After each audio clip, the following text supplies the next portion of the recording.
man accused of killing 2 Dothan teenage girls in 1999 made another court appearance today as his highly anticipated trial gets closer. And Amanda, the presiding judge in the case hearing defense motions, WDHN's Robert Smith Jr. has that story.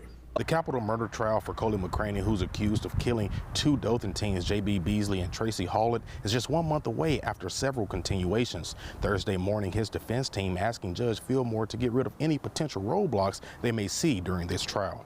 One of the changes McCraney's attorneys wanted to be granted was to prohibit the death penalty for their client if he's convicted on the 5 counts of capital murder in the deaths of Beasley and Hallett, unless it's a 12-0 verdict in favor of the death penalty. The defense team says in the past, a jury's decision was just a recommendation for the judge, but they claim a new law has changed the recommendation into a verdict. Therefore, they believe all jurors should agree to give McCraney capital punishment. The state argued having a unanimous decision is a burden on the state.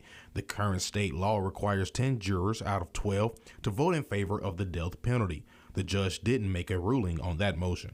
One motion the judge did make a ruling on that the state didn't dispute was a motion from the defense requiring court recordings of all proceedings. All circuit court proceedings are recorded by a court reporter, and although this is a district court hearing, which typically don't involve a court recorder, the proceedings in this case had been recorded and will continue to be recorded.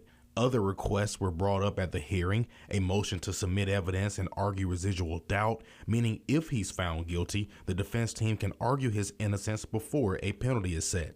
The newest motions were a request to get rid of jurors biased in favor of the death penalty and not to allow alleged prior wrongs and crimes. With the new motions filed and the state not having a chance to look over them yet, another motions hearing has been set on April 13th. That's 4 days before the trial begins. Reporting, Robert Smith, WDHN News for the Wiregrass.